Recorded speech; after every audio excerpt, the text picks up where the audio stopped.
Olá, tudo bem? Paz. Tenho a palavra de Deus para compartilhar com você na nossa reflexão de 13 de maio, cuja leitura do dia está em 1 Coríntios 8:9 e também Juízes 19:20. Nós vamos conversar sobre o perigo de viver desgovernado. Juízes 19:1 diz assim a santa e poderosa palavra de Deus. Aconteceu também naqueles dias em que não havia rei em Israel, que houve um homem levita que, peregrinando aos lados da montanha de Efraim, tomou para si uma concubina de Belém de Judá. O que isso tem a ver, esse versículo, com essa reflexão e com o título dela, O Perigo de Viver Desgovernado? Você já vai entender. Talvez você tenha vivenciado, presenciado algum grave acidente automotivo, com vítimas fatais ou não. Talvez você tenha sido o condutor do veículo que tenha causado esse acidente. Algum acidente, no grau que tenha sido, na consequência que tenha havido.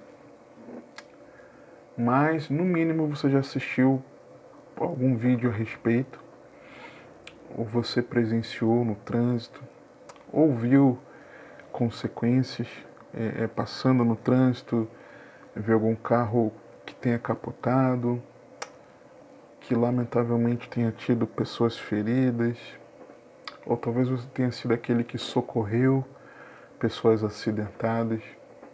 Mas fato é que os acidentes em decorrência de falha humana, vou dizer assim, às vezes é falha humana, sim, na condução dos veículos, eles sempre foram comuns, lamentavelmente. Mas você já ouviu falar e aí esses acidentes podem ser pela falha humana, motoristas sobrecarregados, cansados, se distraíram numa conversa, se distraíram lendo alguma coisa, se distraíram no uso do celular. N situações podem acontecer, tá? Tiveram mal, e aí a falha porque teve um mal súbito, passou mal durante a condução, isso acontece também, né? Mas lamentavelmente acontece. Mas você já ouviu falar que tem sido cada vez mais comum acidentes com carros chamados autônomos, de diferentes montadoras? Você tem aquela muito conhecida aí do Elon Musk, a Tesla, mas você tem outras montadoras que têm tido alguns acidentes também. E eu estava pesquisando, eu vi que existem 5 níveis de automação estipulados pela Sociedade Internacional de Engenharia Automotiva. Eles são definidos a partir da quantidade de sentidos que o motorista deverá utilizar para guiar o veículo. Nível 1, mãos ao volante. Assistências semi-autônomas que auxiliam o motorista que ainda tem autoridade total sobre o veículo. Controle de cruzeiro adaptativo, assistente de estacionamento, sistema de frenagem eletrônica. Esse é o primeiro nível, com mãos ao volante. Segundo nível de automação no veículo, sem as mãos. O veículo pode se manter em faixas e fazer curvas leves, mas o motorista deve ficar atento para intervir. Eu li uma reportagem que a curva não era leve, era uma curva acentuada e o carro estava numa autonomia. Lamentavelmente, tivemos vítimas fatais. Então, sem as mãos, nível 12, o veículo pode se manter em faixas e fazer curvas leves, mas o motorista deve ficar atento para intervir. Nível 3, sem os olhos, o motorista pode usar o celular ou assistir a um filme durante o trajeto. Em alguns casos, ele pode ser solicitado a fazer alguma intervenção. Nível 4. Sem a mente. Nenhuma intervenção do motorista é necessária, tanto que ele poderá dormir com o veículo em movimento. Se algum fator impossibilitar o trajeto enquanto o motorista está dormindo, estrada bloqueada, condições perigosas, etc., o carro poderá despertá-lo. Só não pode o sistema de som falhar, né? Ou qualquer sistema que seja. E no caso de um sono muito profundo, o veículo poderá encontrar um lugar para estacionar. Nível 5. O volante é opcional. O veículo é completamente independente e pode operar em qualquer condição, superfície ou clima sem intervenções humanas. E aí, nesses carros totalmente autônomos, nós temos, por exemplo, nos Estados Unidos, me lembrei aqui, de carros autônomos de aplicativos de viagens, tá? Hoje é muito comum nós termos os motoristas de aplicativos e num desses aplicativos, muito conhecido mundialmente, você tem carros, não somente nele, mas também nele, aquele que começa com a letra U, você tem carros autônomos que têm causado acidente lá nos Estados Unidos, por exemplo. Fato que quando você olha para esses níveis e olha para a vida humana sem direção, é interessante. Às vezes nós queremos permitir que sejamos governados, dirigidos completamente. Às vezes nós queremos permitir que nos governem se for necessário alguma intervenção, segundo a nossa ótica, mas nós queremos nos manter na nossa vida, na faixa, fazer algumas curvas leves, se precisar, e aí nós pedimos a intervenção divina. Tem o terceiro nível também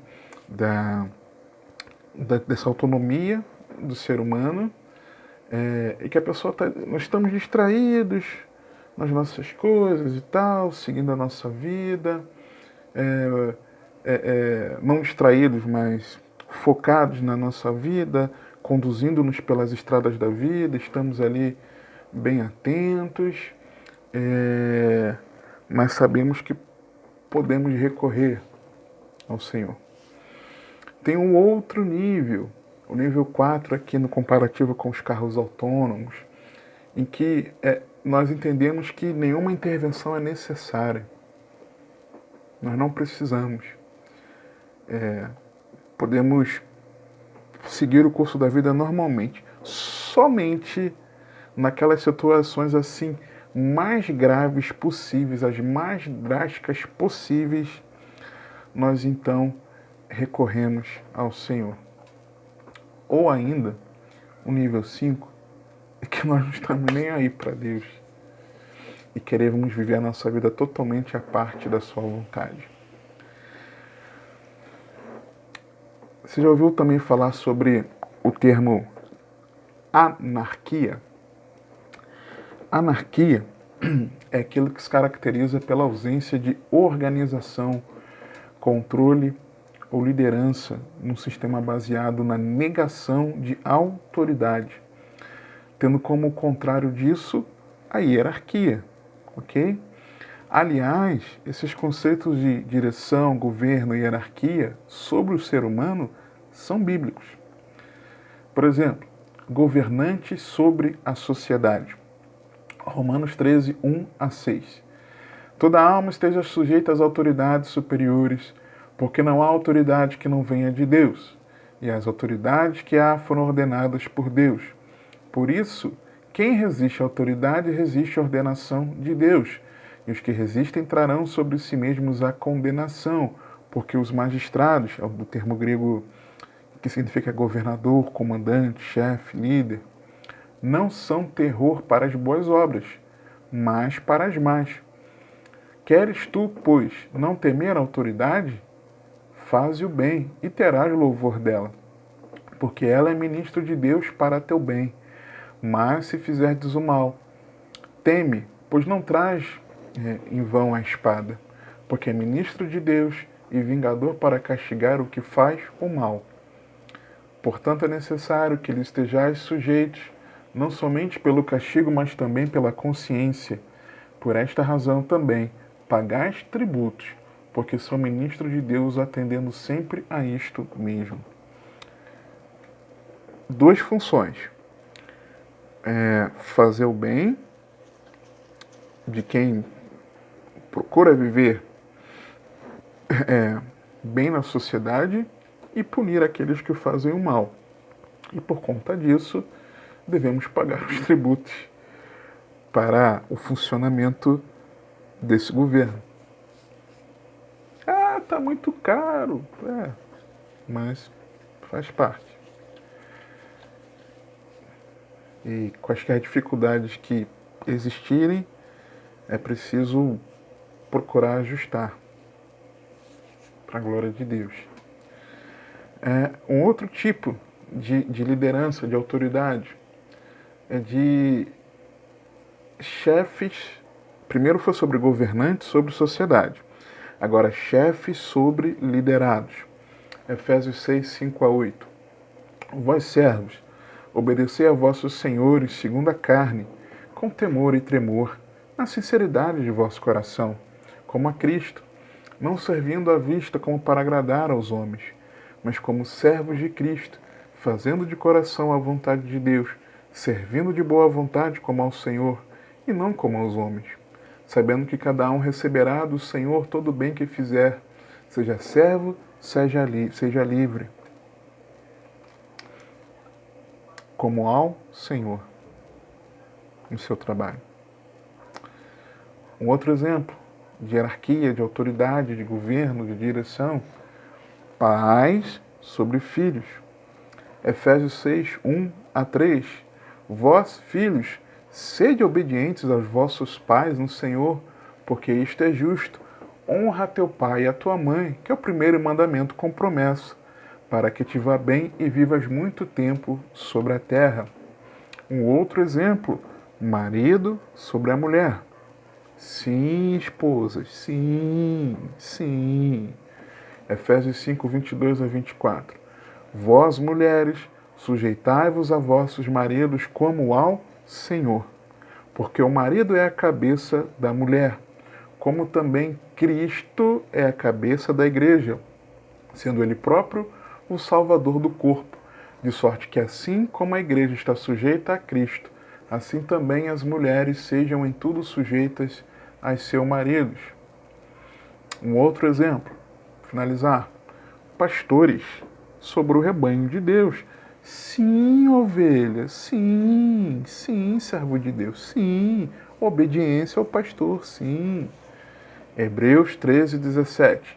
Obedecei a vossos pastores e sujeitai-vos a eles, porque velam por vossas almas como aqueles que hão de dar conta delas.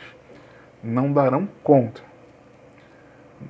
mas velam como se fossem dar conta. Na verdade, cada um vai dar conta do seu ministério. Continua o texto. Para que o façam com alegria e não gemendo. Por isso não vos seria útil. Então, assim, citei vários exemplos. Em vários tipos de relacionamento. Um outro exemplo. Professor e os alunos. Síndico do condomínio e os condôminos.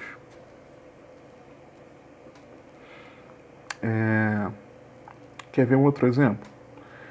Profissional que está trabalhando ali numa loja, num departamento, num atendimento ao público, e o cliente, o público que está sendo atendido.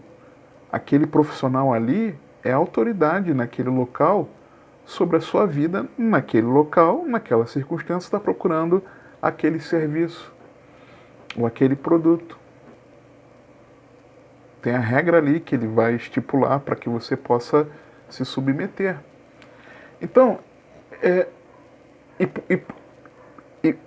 e muitas vezes por causa dessa ausência de compreensão do princípio de autoridade, de direção, de governo, de hierarquia, muitos têm naufragado. Falando ainda sobre a anarquia, no sentido político, a anarquia consiste numa sociedade constituída sem governo. No sentido figurado, significa desordem ou confusão motivada por falta de direção. E olhando para o nosso contexto aqui de Juízes, esse era o Estado de Israel, que de fato e figuradamente não tinham mais governos. Eles estavam, entre aspas, largados de mão, e cada um fazia o que bem entendesse. Aconteceu também naqueles dias em que não havia rei em Israel. Não havia rei em Israel. O texto bíblico faz questão de mencionar aqui algo gravíssimo acontecendo, associando a ausência de um governo, que claramente deveria ser do próprio Deus. E por que eu digo mais uma vez? Eu posso dizer mais uma vez. E por quê? Porque aqui o verso 1 do capítulo 19 não é a única referência, nem a primeira dessa situação aqui em Juízes, tá? O livro de Juízes traz uma narrativa rude, marcial, ali de guerra, e até trágica.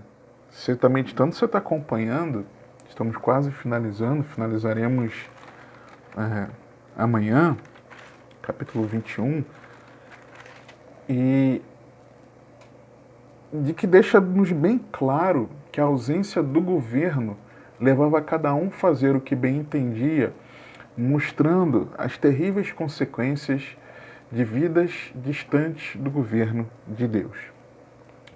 No capítulo 2, dos versos 7 a 23, nós vemos que Josué, estamos vindo da leitura de Josué no Antigo Testamento, de que Josué era o representante de Deus para governar o povo. E com a sua morte não houve sucessão. Consequência, o povo ficou desgovernado. Olha o que o texto e desgovernado longe do governo de Deus. Olha o que o texto diz, Juízes 2, a partir do verso 7.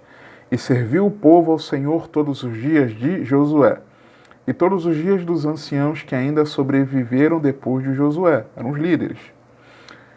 E viram toda aquela grande obra do Senhor que fizera Israel.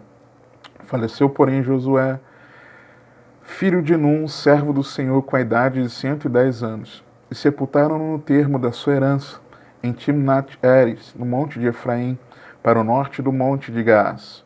E foi também congregada toda aquela geração a seus pais. E outra geração após ela se levantou, que não conhecia o Senhor, nem tampouco a obra que ele fizera a Israel. Então fizeram os filhos de Israel o que era mal aos olhos do Senhor, e serviram os Baalins. E deixaram ao Senhor Deus de seus pais, que os tirara da terra do Egito, e foram-se após outros deuses, dentre os deuses dos povos que havia ao redor deles, e adoraram a eles e provocaram o Senhor a ira. Porquanto deixaram o Senhor e serviram a Baal e a Astarote. Por isso a ira do Senhor se acendeu contra Israel, e os entregou, preste atenção nisso aqui, que isso aqui é importante, vamos falar mais à frente. E os entregou na mão dos espoliadores que os despojaram, e os entregou na mão dos seus inimigos ao redor, e não puderam mais existir diante dos seus inimigos. Por onde quer que saíam, a mão do Senhor era contra eles, para mal, como o Senhor tinha falado, e como o Senhor lhes tinha jurado, e estavam em grande aflição. E levantou o Senhor juízes, que os livraram da mão dos que os despojaram. Porém, tampouco ouviram aos juízes, que eram líderes, já vimos aqui em reflexões anteriores, líderes momentâneos, tá? Sobre o povo. Viveu um tempo de bonança, e aí, quando esse juiz morria, voltavam para o pecado. E eles choramingavam, clamavam, o Senhor, na sua misericórdia, levantava outro juiz, e assim foi por centenas de anos. Antes prostituíram-se aos outros deuses e adoraram a eles. Depressa se desviaram do caminho por onde andaram seus pais, obedecendo os mandamentos do Senhor. Mas eles assim não fizeram. E quando o Senhor lhes levantava juízes, o Senhor era com o juiz e os livrava da mão dos seus inimigos todos os dias daquele juiz, porquanto o Senhor se compadecia deles pelo seu gemido, por causa dos que os oprimiam e afligiam. Porém, sucedia que, falecendo o juiz, reincidiam e se corrompiam mais do que seus pais, andando após outros deuses, servindo-os e adorando-os. Nada deixavam das suas obras, nem do seu obstinado caminho. Por isso a ira do Senhor se acendeu contra Israel, e disse: porquanto este povo transgrediu a minha aliança, que tinha ordenado a seus pais, e não deram ouvidos à minha voz, tampouco desapossarei mais de diante deles a nenhuma das nações que Josué deixou quando morreu, para por elas provar a Israel se há de guardar ou não o caminho do Senhor, como seus pais o guardaram, para nele andar. Assim o Senhor deixou ficar aquelas nações, e não as desterrou logo, nem as entregou na mão de Josué. Aí eu fui meditar, mesmo já tendo passado pelos capítulos, eu fui meditar sobre as referências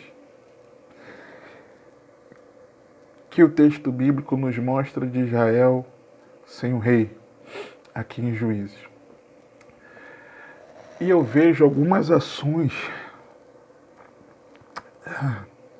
naquele povo muito semelhantes às nossas ações nos dias de hoje. A sociedade nos dias de hoje. E aí,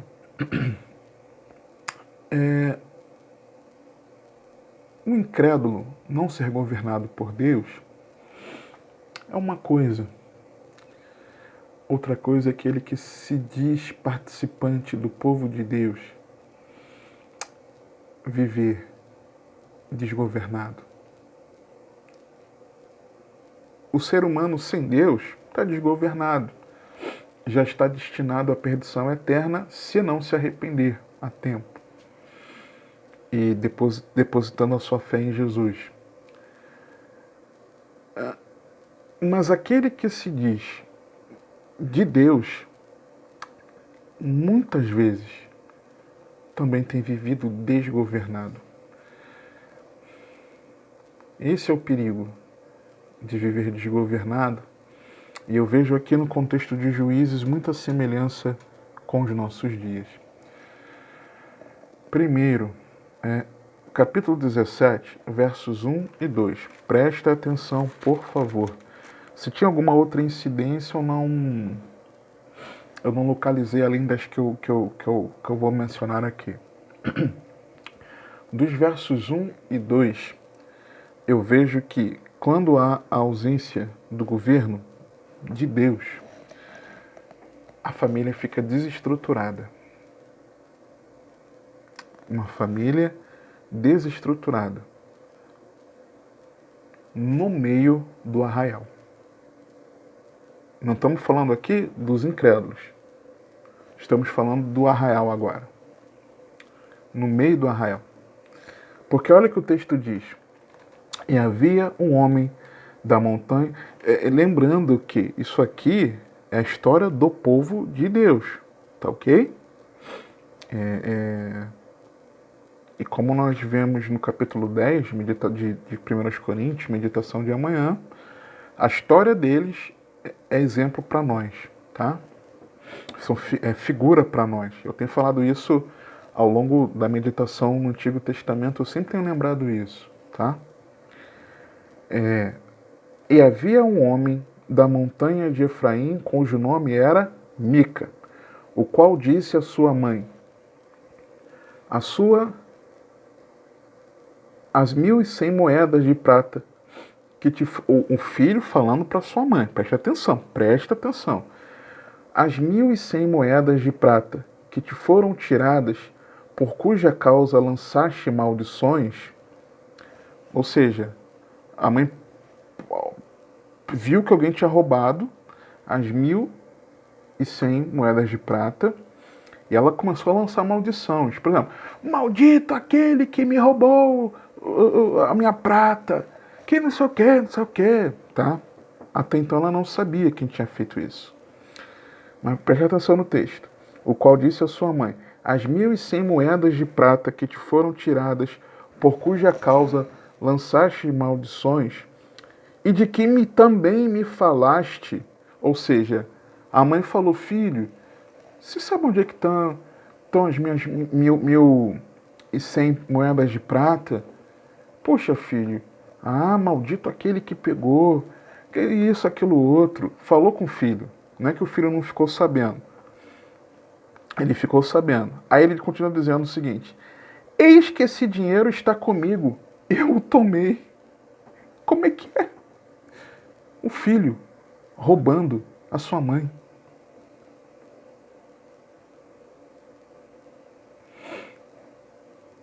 O filho roubando a sua mãe. Eu o tomei.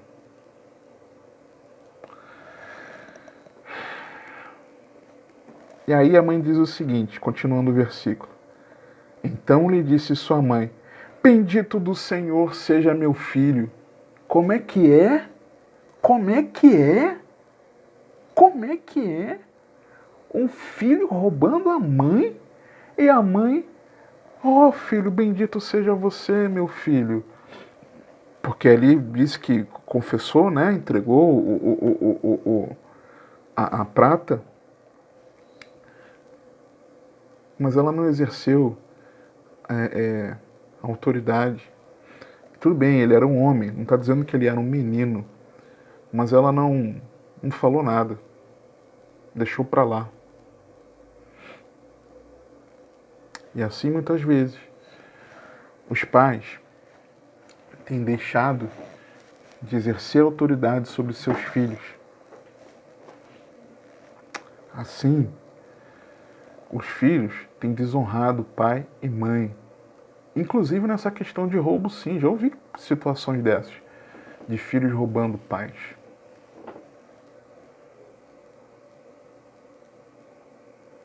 Vergonhoso isso. Vergonhoso. A desonra a pai e mãe tem acontecido no arraial.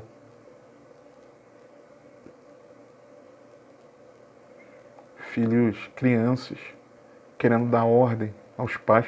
E eu vejo isso fazendo na frente dos irmãos em Cristo. Chamando os pais pelo nome completo. Não tem quando o filho... os pais dizem o nome completo do filho? Pois bem. Ou então, o filho que tem nome composto. Eu tenho nome composto. Geraldo Augusto. Augusto não é meu sobrenome. É meu segundo nome. O meu nome é composto. Igual José Paulo, Maria Clara, Ana Beatriz. São nomes compostos, tá? Mas digamos que se meus pais me chamassem somente de Geraldo.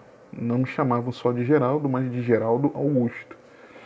Não sei se eu já comentei aqui, porque Geraldo é meu pai, eu falava pequenininho. Meu nome é Geraldo Augusto. Então eles sempre me chamaram de Geraldo Augusto. Mas digamos que eles me chamassem só de Geraldo ou só de Augusto. E aí, quando eu fizesse algo errado, eles me chamassem Geraldo Augusto, vem aqui. Hã? Tem filho? Ou pelo nome completo. Geraldo Augusto de Souza Alves Fonseca de Paula, vem aqui.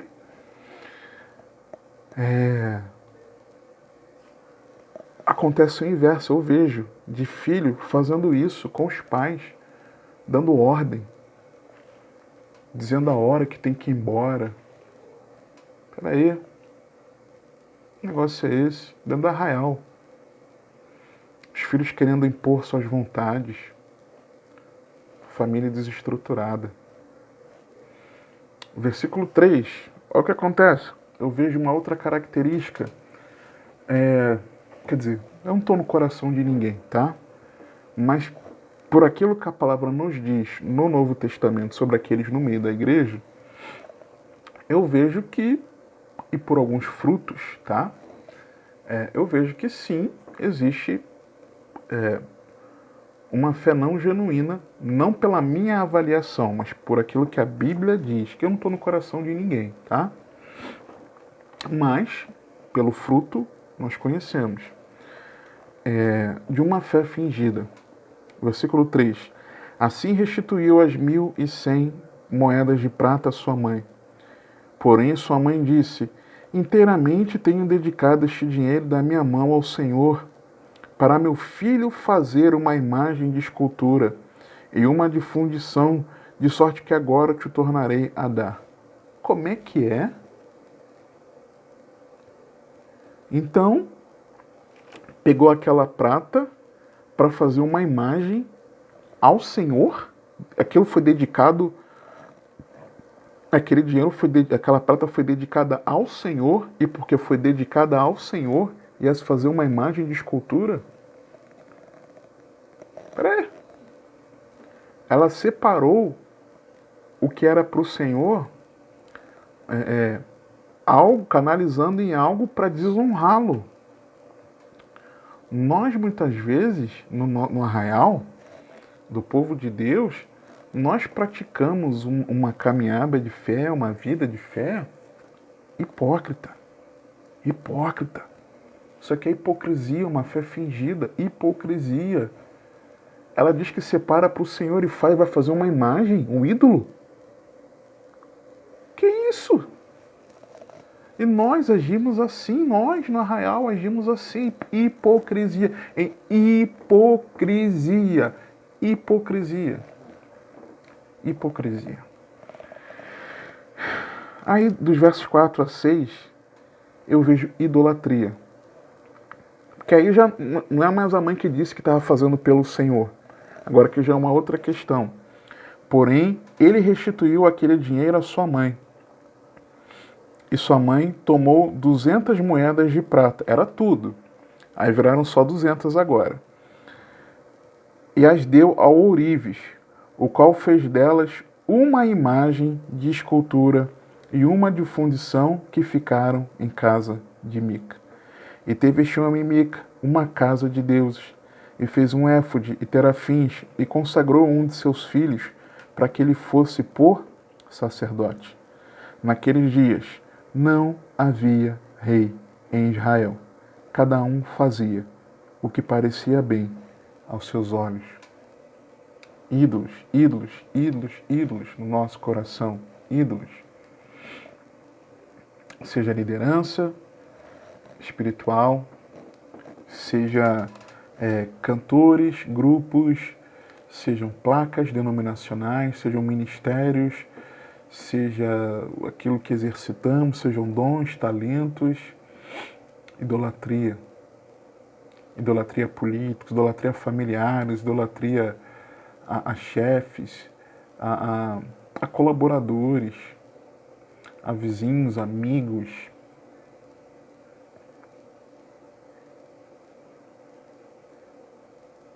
idolatria ao dinheiro, à casa, ao carro,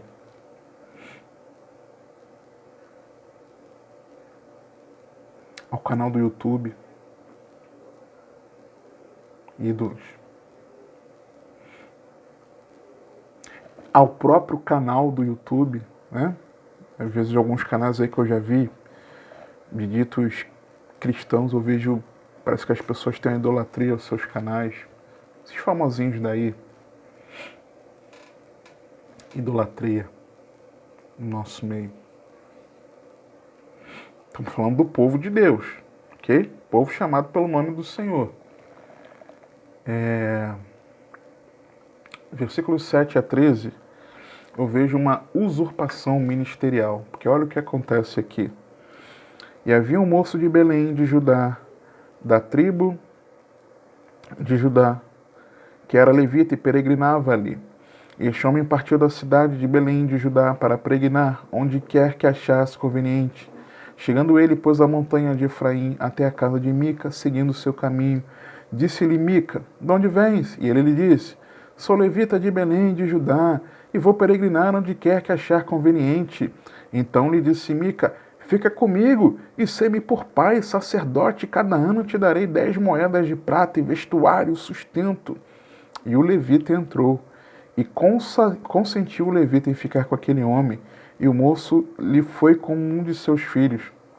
E Mica consagrou o levita, e aquele moço lhe foi por sacerdote e esteve em casa de Mica. Então disse Mica, agora sei que o Senhor me fará bem, porquanto tenho um levita por sacerdote. Usurpação. Aquele não poderia ser o sacerdote, tinha que ser da linhagem de Arão. Usurpação. E quantos não são aqueles que não foram chamados ao ministério pastoral e usurpam de um chamado, de um ministério para o qual Deus não os chamou? Versículo 1 do capítulo 18, que é o versículo seguinte. Naqueles dias não havia rei em Israel. E nos mesmos dias a tribo dos danitas buscavam para si herança para habitar, porquanto até aquele dia entre os tribos de Israel não lhe havia caído por sorte sua herança. E enviaram os filhos de Dan, da sua tribo, 5 homens, dentre eles, homens valorosos de Zorá e de Estaol, a espiar, a reconhecer a terra, e lhes disseram, ide reconhecer a terra. E chegaram à montanha de Efraim, até a casa de Mica, e passaram ali a noite. E quando eles estavam junto da casa de Mica, reconheceram a voz do moço, do levita, e dirigindo-se para lá, lhe disseram, quem te trouxe aqui? Que fazes aqui? E que é que tens aqui? E ele lhe disse, assim, assim me tem feito Mica, pois me tem contratado, e eu lhe sirvo de sacerdote. Então lhe disseram, consulta a Deus, para que possamos saber se prosperará o caminho que seguimos. E disse-lhes o sacerdote, não era sacerdote do Senhor, tá? Ide em paz, o caminho que seguis está perante o Senhor. A falsa profecia em nome do Senhor. Pregações fingidas que distorcem o evangelho, enganando as pessoas. Acontece nos nossos dias. Versículos 14 a 20, eu vejo mercenários da fé, por exemplo. Seguindo à frente, né? Então responderam 5 homens que foram espiar a terra de Laís e disseram a seus irmãos, sabeis vós também que naquelas casas há um éfode e terafins, uma imagem de escultura e uma de fundição. Vede, pois, agora o que haveis de fazer. Então se dirigiram para lá e chegaram à casa do moço, o levita, em casa de Mica, e o saudaram. E os 600 homens que eram dos filhos de Dan, munidos com suas armas de guerra, ficaram à entrada da porta. Porém, subindo os 5 homens que foram espiar a terra, entraram ali, e tomaram a imagem de escultura, o éfode, os terafins, a imagem de fundição, ficando o sacerdote em pé à entrada da porta com os 600 homens que estavam munidos com as armas de guerra. Entrando eles, pois, em casa de Mica, e tomando a imagem de escultura e o éfode, os terafins, e a imagem de fundição, disse-lhes, o sacerdote, que estás fazendo? E eles lhes disseram, cala-te, põe a mão na boca e vem conosco, e sê-nos por pai, sacerdote. É melhor ser sacerdote da casa de um só homem do que ser sacerdote de uma tribo e de uma família em Israel? Então alegrou-se o coração do sacerdote, que não era de Deus, lembrando, e tomou o éfode, os terafins e a imagem de escultura e entrou no meio do povo.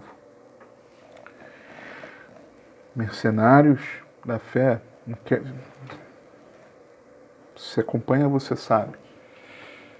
Imoralidade sexual, nosso contexto aqui dos versos 1 a 4 e depois do 10 a 30. Por que imoralidade sexual?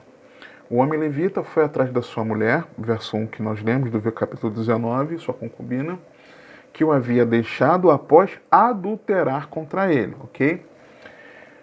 Ele então foi atrás dela, permaneceu alguns dias confraternizando com o seu sogro, até que resolveu seguir viagem.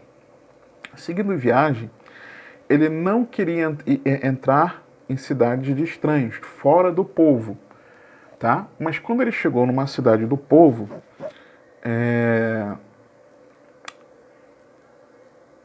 ele não foi acolhido com hospitalidade. E aí acontece um grave pecado, à semelhança de Gomorra. Que pecado é esse? Nós vamos ver aqui, dos versículos 10 a 30, que eles estupram, aqueles homens, estupram a filha, a esposa, a concubina desse homem levita, a ponto dela desfalecer. No verso 20, versículos 8 a 13, nós vemos ali como consequência instaurada uma guerra civil a ponto de quase extinguirem uma das tribos de Israel. Vemos isso nos versos 20 e 48 também, e do capítulo 20, e depois nos versículos 1 a 6, no capítulo... Versículo 6, perdão, do capítulo 21, quando eles se arrependeram de quase terem cortado a tribo de Benjamim. E aí o versículo 25 nos diz, do capítulo 21, naqueles dias não havia rei em Israel, porém cada um fazia o que parecia reto aos seus olhos. É como tem acontecido hoje, nessa extrema violência e na imoralidade sexual. Como Romanos 1 nos lembra, Deus os entregou, Romanos 1, perdão, dos versículos 18 a 32, Deus os entregou, Deus os abandonou, como eles não se importaram de ter conhecimento de Deus, Deus os entregou a um sentimento perverso, e aí vem uma lista de pecados. Só que Deus, ele age de forma soberana. Atos 13, 17 a 23 nos diz o seguinte: o Deus deste povo de Israel escolheu a nossos pais e exaltou o povo, sendo eles estrangeiros na terra do Egito, e com o braço poderoso os tirou dela, e suportou os seus costumes no deserto por espaço de quase 40 anos, e destruindo 7 nações na terra de Canaã, deu-lhes por sorte a terra deles. E depois disto, por quase 450 anos, lhes deu juízes, até o profeta Samuel, e depois pediram ao rei, e Deus lhes deu por 40 anos a Saul, filho de Cis, homem da tribo de Benjamim. E quando este foi retirado, levantou-se como rei a Davi, ao qual também deu testemunho e disse: achei a Davi, filho de Jessé, homem conforme o meu coração, que executará toda a minha vontade. Da descendência deste, conforme a promessa, levantou Deus a Jesus para Salvador de Israel. Então, como não viver desgovernado? Submeter-se ao senhorio de Cristo. Porque foi para isto, Romanos 14, 9, porque foi para isto que morreu Cristo e ressurgiu, e tornou a viver, para ser Senhor, tanto dos mortos como dos vivos. Que o Senhor te abençoe, te guarde, que Ele te conduza e governe a sua vida, porque você tem acesso.